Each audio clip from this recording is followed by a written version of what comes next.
Hello mga ka-backyard, good afternoon po sa ating lahat. So pasensya na nga pala kayo, medyo natagalan tayo pag-upload sa ating mga update sa mga alaga dito sa bahay. Busy kasi ako mga ka-backyard dahil ang bakasyon po yung asawa ko. Tapos meron din akong trabaho and then meron din akong tindahan namin na inaasikaso at saka ang mga alaga ko sa bahay. So medyo busy talaga. Pero ginawa ko lahat mga ka-backyard para maka-upload ako ng video sa inyo. So ngayon i-update ko sa inyo ang aking mga alaga kung ano nang nangyari sa kanila. At saka bago tayo mag-update mga ka-backyard sa aking mga alagang ibon, so namimigay ako ng alugbati sa kanila ngayon dahil isa ito sa pinakapaborito ng aking mga alagang ibon pag namimigay ako sa kanila. So wag natin patagalin mga ka-backyard, start na tayo. So ayan mga ka-backyard, nandito na tayo sa aking ibonan. So ayan, marami na po tayo mga painakay ngayon na nakababa. Actually ang painakay sa aking Prellback Hagurumo, ayan, so nakalabas na po sila. So 6 po ito. Tapos ang hen is may itlog na siya. And then sa mga susunod na araw is harvest ko na ang kanilang mga painakay. So napakabait talaga ng kak na to mga ka-backyard dahil dumadaan po agad siya sa aking kamay pag once pinapasok ko ang kamay ko sa loob ng cages niya. So ayan, mayroon na pong 4 na itlog ang green na Hagu breed natin. So isa po ito sa pangmalakasang breeder ko dito sa aking ibonan. At saka proven na po ito na maganda talaga siyang mag-alaga ng mga painakay. Kaya dito ako kumukuha ng mga bloodline na ginawa kong breeder sa aking munting ibonan.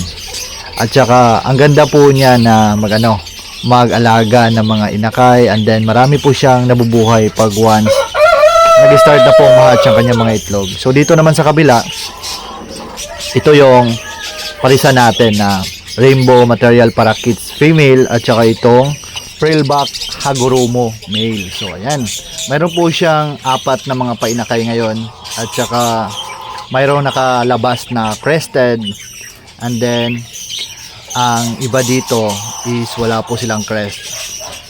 So ang mga painakay na ito mga ka-backyard, kahit wala po silang crest, is mayroon na po silang dugo ng Hagurumo. So pag once ipinag-partner natin sila sa incomplete Hago o di kaya mga Prellback Hagurumo, so pwede tayong makapagpalabas ng mga Prellback Hago sa mga painakay nila. So dito naman sa isang breeder ko, itong pinakamatanda kong female dito sa aking ibonan.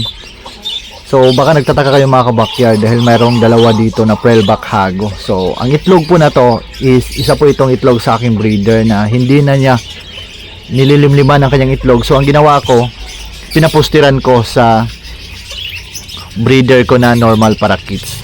At saka successful naman mga ka-backyard.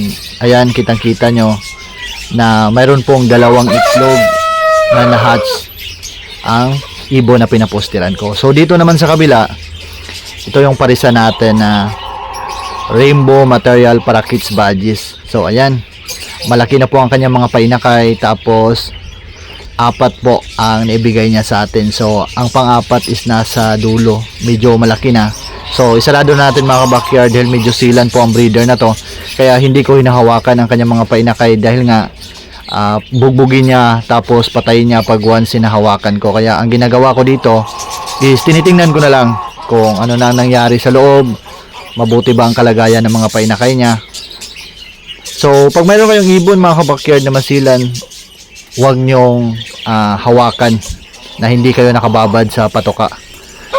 Hindi nakababad ang kamay nyo sa patoka dahil pag once hinahawakan nyo na hindi nakababad ang kamay nyo sa patoka, mayroon kasi mga ibon na hindi talaga nila gusto na hinahawakan ang kanilang mga painakay, lalong lalo na pag nasa loob pa ng nest box. So ayan mga ka-backyard, namigay na nga pala ako ng alugbati sa aking mga ibon. So isa po ito sa pinakapaborito ng mga ibon ko dito. So ayan, kitang kita nyo naman pagkalagay ko sa cage nila. So nilantakan agad nila.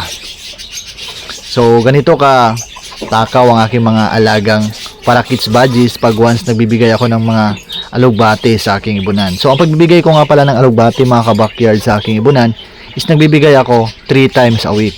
So huwag nyo araw-arawin ang pagbigay ng alugbati dahil pag once na sobrahan po ang ibon ninyo, so ang tendency is maaari po silang magkasakit o di kaya maging basa po ang kanilang ipot. So pag ganun ang nangyari, baka ikamatay pa ng ibon nyo.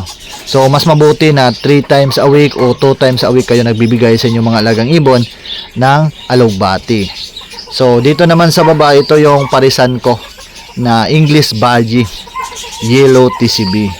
So tingnan natin ang loob mga ka-backyard dahil meron na po itong 3 painakay. So ayan po ang female, yung nasa pintuan ng nest box. So ayan, ang gaganda po ng mga painakay nila mga ka-backyard. At saka mayroon ditong yellow TCB and then mayroon ding sky blue. So ayan. So hindi pa sila bumababa sa nest box dahil bata pa sila, pero nakikita ko na mga ka-backyard na ang ganda talaga ng dating sa mga painakay nila. So ayan mga backyard, tapos na ako namigay ng alugbati sa aking mga parakits na ibon. So ayan, kitang-kita nyo naman, napakatakaw nila pag namimigay ako ng ganitong klaseng dahon. So pag mayroon kayong maraming ganitong dahon sa inyong bakuran mga ka-backyard, huwag kayong mangamba na magbigay sa inyong alagang ibon. So alisin nyo lang ang tangkay ng alugbati. Ang ibigay nyo sa inyong mga alagang ibon is yung dahon lang, dahil pag once nagbigay kayo ng tangkay is medyo matubig po siya.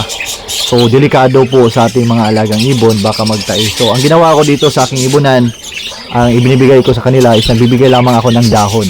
So matagal ko na itong ginagamit mga ka-backyard.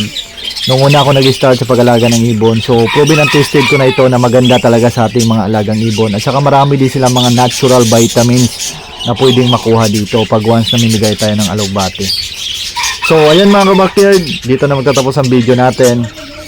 Maraming salamat sa panonood, at kung bago ka pa lang sa aking YouTube channel, hasta ko na malaking favor sa inyo, please like, share and subscribe para lagi kayong updated sa mga ilalabas ko pang videos patungkol sa aking mga alaga.